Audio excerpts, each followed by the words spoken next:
मनुष्यको जीवन जसरी बनेको छ यसमा दुःखको कुनै पनि ठाउँ छैन। जीवन सुखको आनन्दको एउटा वृत्त हो र हामी यो पृथ्वीमा दुःख पाउन, सङ्घर्ष गर्न, साना साना कुराहरूको पछाडि मरिमेट्न आएकै होइनौँ। पुरै समग्र जीवनको ढाँचा, पुरै ब्रह्माण्डको ढाँचा दुःखको लागि बनेको होइन। धेरैलाई लाग्छ कि पृथ्वी एउटा नर्क जस्तै ग्रह हो। यो व्यक्तिको निजी अनुभव हुन सक्छ, तर यो ब्रह्माण्डको कहीँ पनि कुनै पनि कुनामा, कुनै पनि इरादामा, नियतमा दुःख लुकेको छैन। दुःख मनुष्य जीवनको निजी सृजना हो। त्यसकारणले त प्रत्येक व्यक्तिको दुःखको परिभाषा भिन्न भिन्न छ। तपाईले जुन कुरालाई दुःख मान्नुहुन्छ, अर्को व्यक्तिका लागि त्यही कुरा सुख हुन सक्छ र तेस्रो व्यक्तिका लागि त्यो महादुःख हुन सक्छ, दुःख मात्रै होइन। तपाईलाई जुन लुगा मन पर्दैन, जुन लुगाले तपाईँ खुसी हुनुहुन्न, दुःख अनुभव गर्नुहुन्छ, त्यही लुगाले अर्को व्यक्तिले सुख अनुभव गर्न सक्छ, खुसी अनुभव गर्न सक्छ र अर्को व्यक्तिका लागि त त्यो बिल्कुल नरक पनि हुन सक्छ कि बाबा यस्तो लुगा पनि लगाउँछन् कसैले। प्रत्येक व्यक्तिको निजी रोजाइ हो। त्यसकारणले ब्रह्माण्डमा कहीँ पनि दुःख छैन, मनुष्यको मनमा, मनुष्यको चिन्तनमा र मनुष्यको सोचमा बाहेक। त्यसकारणले दुःख अनिवार्य होइन। भन्छौँ नि कि दुःख गर्नै पर्छ, दुःख नगरिकन कसरी हुन्छ। जो व्यक्तिलाई मेहनत गर्ने बानी छैन, उसले मेहनतलाई पनि दुःख भन्न सक्छ, त्यो उसको परिभाषा हो। तर दुःख जीवनको अनिवार्य अङ्ग होइन। त्यसै गरी दुःख आवश्यक पनि छैन मनुष्यलाई। हामीलाई लाग्छ कि दुःखले मान्छे चेत्छ, दुःखले मान्छे नचेत्न पनि सक्छ, किनभने उसको आफ्नो निजी अनुभव हो। त्यही दुःखलाई नै उसले महान बनाएर बसिरहेको हुनसक्छ, त्यही दुःखलाई नै उसले सुख मानेर बसिरहेको हुनसक्छ। त्यसकारणले मनुष्य जीवनको मूल ढाँचा के हो त्यो बाटो हिँडौँ। जब दुःख अनिवार्य छैन र दुःख आवश्यक पनि होइन भनेर हामीले बुझ्यौँ, त के चाहिँ आवश्यक हो, के अनिवार्य हो, त्यतातिर ध्यान दियौँ। किनभने सही कामतिर ध्यान दियो भने गलत काम जीवनबाट आफै छुट्छन्। जीवनमा आनन्दको निर्माण कसरी हुन्छ त्यतातिर ध्यान दियो भने दुःखका काला बादलहरू आफै हटाएर जानेछन्। किनभने मेरो ध्यान नै भोजन हो। म जुन विषयमा ध्यान दिन्छु त्यही विषय मेरो लागि ठुलो भएर आउँछ। दुःखमा ध्यान दिएँ भने दुःख ठुलो हुन्छ, सानो सुखमा पनि मैले ध्यान दिएँ भने सुख ठुलो हुन्छ, त्यही सुख ठुलो हुन्छ। मनुष्य जीवनको मूल संरचना के को लागि हो त? मनुष्य मात्रै होइन, सम्पूर्ण ब्रह्माण्ड आनन्दका लागि बनेको छ र प्रत्येक व्यक्तिको चेतना आनन्दको लागि निर्मित छ। जब जुन विषय आफूभित्र छ र जुन विषय नपाइ नहुने हो त्यो विषयको अनुभव भएन भने बल्ल व्यक्तिले दुःखको अनुभव गर्ने हो। त्यसकारणले आनन्द खोज्न नसक्ने व्यक्तिहरूका लागि मात्रै दुःखको क्षेत्र छ। जसले आनन्द खोज्न जान्यो उसका लागि दुःखको क्षेत्र अनिवार्य छैन। जसले जानेन उसका लागि मात्रै दुःख अनिवार्य हो। किनभने जीवनको ढाँचा, जीवनको प्रयोजन आनन्द हो, सुख हो, दुःख होइन। त यो आनन्दलाई निर्माण कसरी गर्ने त? आफ्नो कल्पनाको शक्तिलाई हेर्नुहोस्। मनुष्यको सबैभन्दा ठुलो सम्पत्ति उसको कल्पनाको शक्ति हो। र तपाईले गलत कुराको कल्पना गर्नुभयो भने मलाई यस्तो हुन्छ, यस्तो हुन्छ भनेर नराम्रो कुराको कल्पना गर्नुभयो भने के हो? त्यसले तपाईँलाई दुःख दिन्छ। नराम्रो कल्पनाले दुःख दिन्छ। र केले सुख दिन्छ? सकारात्मक कल्पनाले सुख दिन्छ। तपाईँको आफ्नो कल्पनाको क्षमता हो। तपाईँले आफ्नो जीवनको जस्तो कल्पना गर्दै हुनुहुन्छ त्यसैमा तपाईँको जीवनमा दुःख आउने कि सुख आउने निर्भर गर्छ। यदि नकारात्मक कल्पना गर्दै हुनुहुन्छ भने दुःख अनिवार्य आउनेछ, बच्नै सकिँदैन। किनभने दुःख कसैले पनि दिँदैन, आफैले कमाउने हो। सुख पनि कसैले दिँदैन, आफैले कमाउने हो। यदि सकारात्मक कल्पना गर्दै हुनुहुन्छ भने तपाईँलाई सुखबाट बचाउन सक्ने क्षमता पनि कसैको हुँदैन। त नकारात्मक सोच वा नेगेटिभ थिङ्किङ के हो? नकारात्मक कल्पनालाई नै नकारात्मक सोच भनिन्छ। गहिरोसँग हेर्नुहोस् त। र सकारात्मक कल्पनालाई सकारात्मक सोच भनिन्छ। तपाईँसँग विकल्प भयो। अब तपाईँको कल्पनाको क्षमता, तपाईँको कल्पनाको शक्ति, मलाई यो बिग्रिन्छ कि, मेरो जीवनमा यो नराम्रो आउँछ कि, मलाई दुःख पर्छ कि, मलाई तनाव हुन्छ कि, मैले भने जस्तो मिल्दैन कि भनेर आफ्नो इच्छाको विपरीतमा कल्पना शक्तिलाई लगायो भने नकारात्मक सोच जन्मिन्छ। र नकारात्मक सोचले दुःख अनिवार्य ल्याउँछ। त दुःख के रहेछ? कल्पना शक्तिको दुरुपयोग।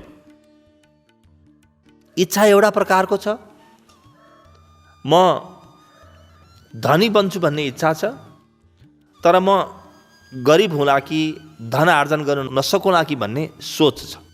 रोजाइको विपरीत कल्पना भयो भने दुःख, वा इच्छाको विपरीत कल्पना भयो भने दुःख।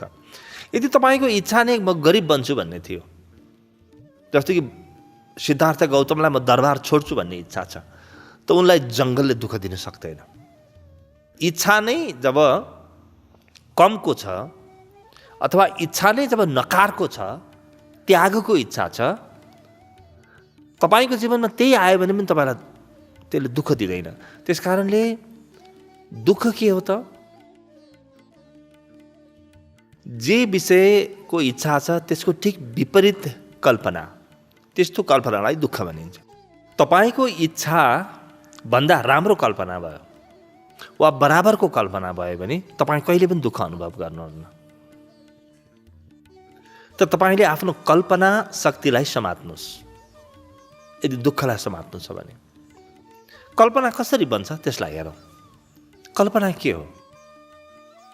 कल्पनाको म सूत्र बनाइदिन्छु, सूत्रलाई बुझ्नु होला। कल्पना बराबर, कल्पना इज इक्वल टु विचार प्लस विश्वास। विचार र विश्वासको जोडलाई कल्पना भनिन्छ।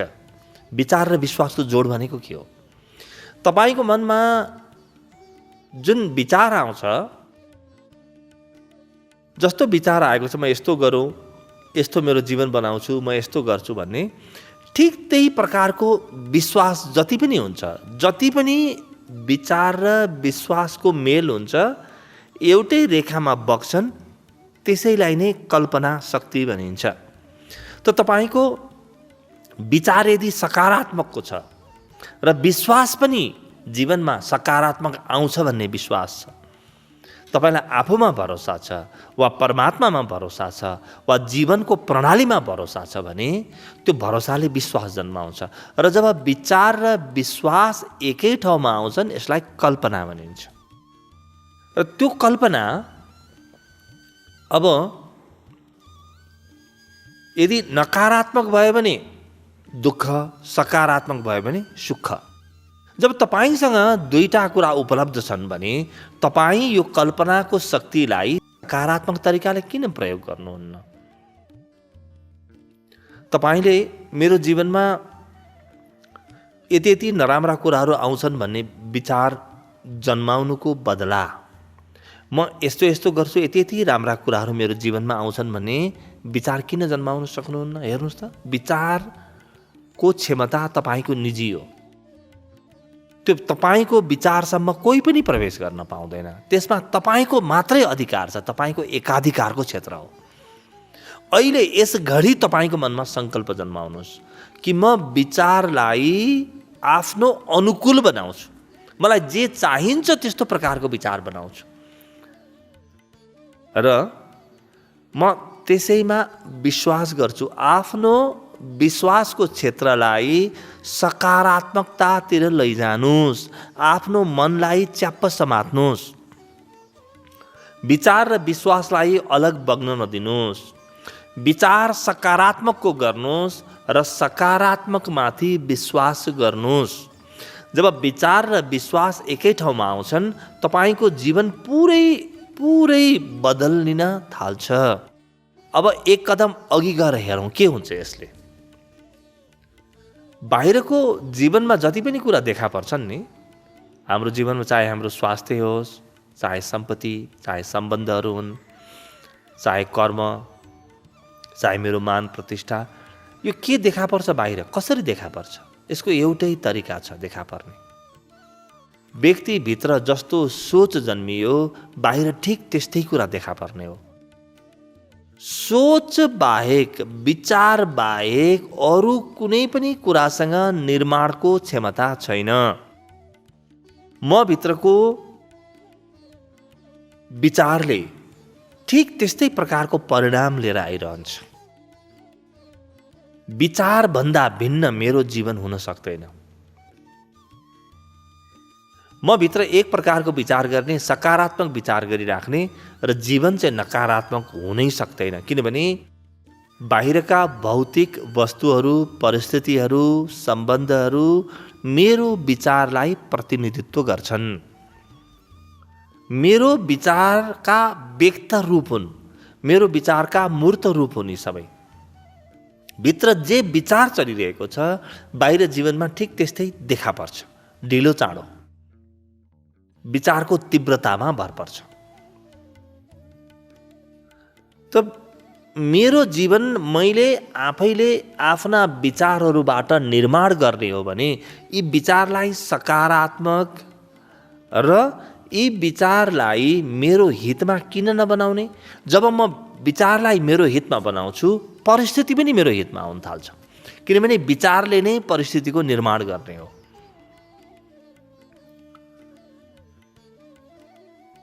तपाईँ जुन काम गर्दै हुनुहुन्छ त्यसको बारेमा तपाईँको मनमा सोच आउँदाखेरि म त्यसमा सफल भइरहेको छु, त्यो कर्मले उपयुक्त प्रकारको परिणाम ल्याइरहेको छ भन्ने सोच बनाउनुहोस्। तपाईँको विचारलाई च्याप्प समात्नुहोस्, गलत ठाउँमा जान नदिनुहोस्, दुरुपयोग नगर्नुहोस् विचारको। किनभने मनुष्यसँग अरू केही सम्पत्ति नै छैन, एक मात्र सम्पत्ति विचार हो। त्यही विचार नै दुरुपयोग भयो भने कहाँ जान्छ? मेरो काम राम्रो भइरहेको छ भन्ने कल्पना गर्नुहोस्। त्यो कल्पनाशीलता तपाईँको आफ्नो हो, गलत ठाउँमा जान नदिनुहोस्। जसरी एउटा चित्रकारले चित्र बनाउँदैछ भने त्यही चित्रकै प्रभावमा आफ्नो कल्पना क्षमतालाई बग्न दिन्छ। त्यो चित्रभन्दा बाहिर बग्न दिँदैन। चित्रभन्दा बाहिर बग्न दियो भने त चित्र त कुरूप हुन्छ। ठिक त्यही हो कल्पना शक्ति। त आफ्नो कर्म तपाईँ जस्तो देख्न चाहनुहुन्छ ठिक त्यस्तै सोच्नुहोस्, त्यससँग एकाकार गर्नुहोस्। दिनमा 2 पटक गर्नुहोस्। प्रारम्भमा बिहान गर्नुहोस्, बेलुकी गर्नुहोस्। बिहान बिउजिने बित्तिकै र बेलुकी सुत्नुभन्दा अगाडि। तपाईँ जति धन देख्न चाहनुहुन्छ त्यससँग आफ्नो मनमा एकाकार गर्नुहोस्। बीचमा दिनभरि म गरिब हुन्छु कि के हुन्छु कि भन्ने तपाईँमा विचार आउन सक्छन्, तर बडो निष्ठाका साथ बिहान बेलुकी 2 पटक भए पनि तपाईँले आफूभित्र जति धन आर्जन गर्न मन लागेको हो त्यति धन आर्जन गरिसकेको भन्ने भावसँग एकाकार गर्नुभयो भने यो भावले बिस्तारै जित्दै जान्छ तपाईँलाई। नकारात्मक सोचहरू कम हुन थाल्छन्, नकारात्मक विचारहरू कम हुन्छन् र सकारात्मक विचारहरू बढ्न थाल्छन्। त्यस्तै तपाईँले हेर्नुहोस् कि तपाईँ कहीँ यात्रा गर्दै हुनुहुन्छ, ओहो म पुग्दिनँ कि, कहीँ बाटोमा अप्ठ्यारो हुन्छ कि भन्ने कुरासँग किन एकाकार गर्नुहुन्छ? तपाईँको कल्पना क्षमतालाई आफ्नै विरुद्धमा किन खनाउनुहुन्छ? किन आफ्नै खुट्टाले, किन आफ्नै घुँडामा आफ्नै हातले बन्चरो हान्नुहुन्छ? तपाईँ जानुभन्दा पहिले आरामसँग बस्नुहोस्, एकछिन लामो श्वास लिनुहोस्,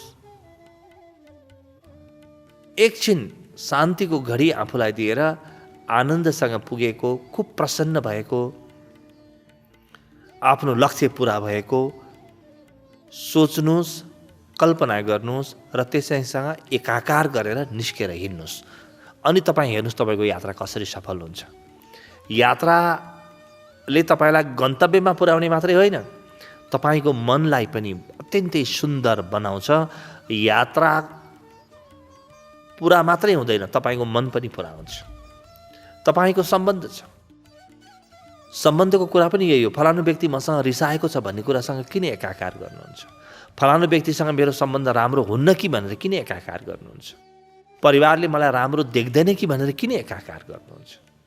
तपाईँको कल्पना क्षमता हो। तपाईँले जे कल्पना गर्नुहुन्छ भोलि त्यही यथार्थ बन्छ। त्यो बाहेक अर्को विकल्पै छैन। नियम नै यही हो, कानुन नै यही हो भने कल्पना क्षमताको दुरुपयोग किन गर्नुहुन्छ? तपाईँ आफ्ना परिवारका सबै सदस्यहरू तपाईँसँग खुसी भएका, नाचिरहेका, गाइरहेका, मुस्कुराइरहेका, खुब प्रसन्न भएका, सबै विकसित भएका, कोही घोसे मुन्टो लगाएर बस्ने नभएका, खुब प्रसन्न भएका, यस्तो कल्पना गर्नुहोस् र त्यो कल्पनासँग एकाकार गर्नुहोस्। दिनमा 2 पटक गर्नुहोस्। जतिखेर सुकै त्यो गलत विचार आउँछ भने यो 2 पटकको एकाकारले पनि तपाईँलाई धेरै सजिलो हुन थाल्छ र बिस्तारै तपाईँको मन तपाईँको हातमा आउँछ, तपाईँको सोच तपाईँको हातमा आउन थाल्छ। तपाईँले कुनै परीक्षा लेख्नुभएको छ वा अन्तर्वार्ता दिनुभएको छ, अब बिग्रेला कि म बिग्रियो भने के गर्ने, मेरो अन्तर्वार्ता अहिले पनि बिग्रियो भने मेरो काम नै हुँदैन, मेरो जागिर नै हुँदैन, मेरो फलानु ठेक्का परेन भने म कसरी बाँच्ने, मेरो केटाकेटी कसरी पाल्ने, यो कुरासँग किन एकाकार गर्नुहुन्छ? तपाईको जीवनले तपाईको विचारलाई पछ्याउँछ। गलत कल्पनाले जीवन गलत बाटोमा लैजान्छ। त तपाईँ आफ्नो परीक्षामा अपेक्षा गरे अनुसार अङ्क आएको, अपेक्षा गरे अनुसार प्रतिफल आएको कल्पना गर्नुहोस् र त्यसैसँग एकाकार गर्नुहोस्। आफ्नो अन्तर्वार्ता सफल भएको, आफूले काम पाएकोसँग एकाकार गर्नुहोस्। त्यो काम पाउनुभन्दा पहिले नै तपाईँ लायक भइसक्नुहुन्छ। तपाईँ त्यो विषयमा उत्तीर्ण हुनुभन्दा पहिले तपाईँको मन भने, तपाईँको चेतना भने उत्तीर्ण भइसकेको हुन्छ। तपाईँले जीवनका हरेक कुरालाई च्याप्प समात्नुहोस्। कल्पना शक्तिको दुरुपयोग हुन नदिनुहोस्। र यो शक्ति तपाईँभित्र मात्रै छ, अरू कसैले त्यसमा पहुँच पाउँदैन भने जिम्मेवारी तपाईँको मात्रै हो, तपाईँ बाहेक अरू कसैको जिम्मेवारी छैन। र कति सजिलो छ हेर्नुहोस् त, आफ्नो कल्पना क्षमतालाई फैलाउनुहोस्, सुन्दर कल्पनाहरू गर्न थाल्नुहोस्। तपाईँले गलत कल्पना नै गर्नुभयो तर पनि सुन्दर कल्पना गर्नुभयो भने ती कल्पनाले परिणाम ल्याउँछन्। हजारौँ मेडिकल केसेसहरू पढ्न पाइन्छ जहाँ मान्छेलाई असाध्य रोग लागेको थियो, करिब अस्पतालले चिकित्सकहरूले निको हुँदैन भनिसकेका थिए, तर मनमा एकदम सकारात्मक प्रकारका कल्पनाहरू त्यो व्यक्तिले प्रारम्भ गरिदियो। किनभने अब उपाय पनि त थिएन, केही पनि कसैले सल्लाह दिनुपर्ने जरुरी पनि थिएन। भित्रबाट अब म बाँच्दैछु जम्मा 2 महिना भने किन रोएर बाँच्ने, म हाँसेर बाँच्छु, अब मोज गरेर बाँच्छु। म खुब आफूलाई मन लागेको कुरा खान्छु, मन लागेको कुरा गर्छु, मन लागेको मान्छे भेट्छु, मन लागेको गीत लेख्छु, मन लागेको कविता गुनगुनाउँछु भन्ने जब व्यक्तिले सोध्छ, व्यक्तिको कल्पना शक्ति फरक भयो। जब कल्पना शक्तिमा रोग छैन, तपाईको कल्पनामा रोग छैन भने शरीरमा रोग बस्न सक्दैन। जब तपाईको कल्पनामा गरिबी छैन भने जीवनमा गरिबी आउन सक्दैन। त्यही कल्पनाको माध्यमबाट आउने हो। जब तपाईको कल्पनामा बिग्रेका सम्बन्धहरू छैनन् भने जीवनमा सम्बन्धहरू बिग्रिनै सक्दैनन्, किनभने तपाईको कल्पनाको घोडा चढेर सम्बन्धहरू बिग्रिने हुन्।